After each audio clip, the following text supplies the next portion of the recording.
Macmillan Audio presents The Military Wife by Laura Trentham. Read for you by Brittany Pressley.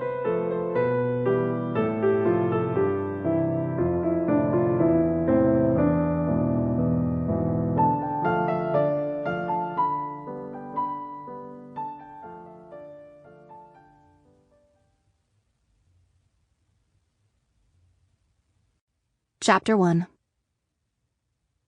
Present day. Winters in Kitty Hawk, North Carolina were temperamental. The sunshine and a temperate southerly breeze that started a day could turn into biting, salt-tinged snow flurries by afternoon. But one thing Harper Lee Wilcox could count on was that winter along the Outer Banks was quiet. The bustle and hum and weekly rotation of tourists that marked the summer months settled into a winter melancholy that Harper enjoyed. Well, perhaps not enjoyed in the traditional sense. More like she enjoyed surrendering to the melancholy. In fact, her mother may have accused her of wallowing in it once or twice, or 100 times. In the winter, she didn't have to smile and pretend her life was great. Not that it was bad. Lots of people had it worse. Much worse. In fact, parts of her life were fabulous. Almost 5, her son was happy and healthy and smart. Her mother's strength and support were unwavering and had bolstered her through the worst time of her life. Her friends were amazing. That was the real issue. In the craziness of the summer season, she forgot to be sad. Her husband, Noah, had been gone 5 years, the same amount of time they'd been married.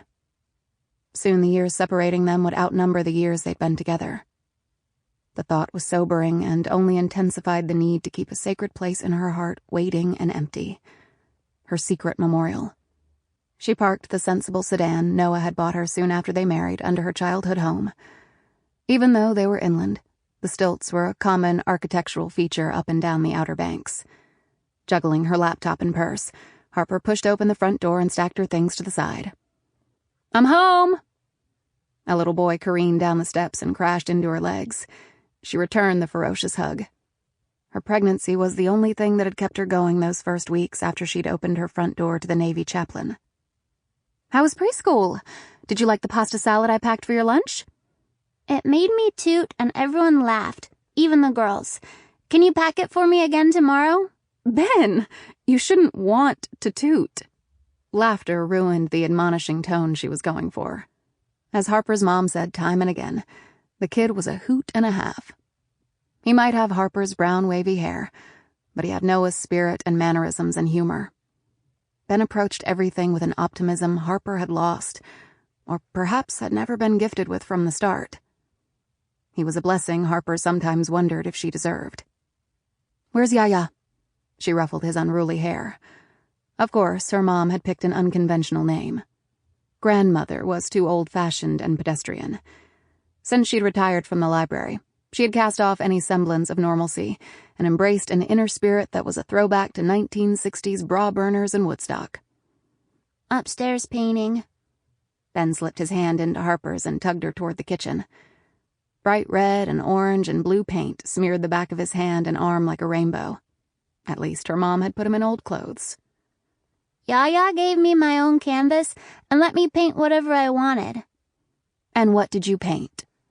Harper prayed it wasn't a nude study, which was the homework assignment from her mom's community college class. "I drew Daddy in heaven. I used all the colors." The matter-of-factness of his tone clawed at her heart. No child should have to grow up only knowing their father through pictures and stories. Her own father had been absent because of divorce and disinterest.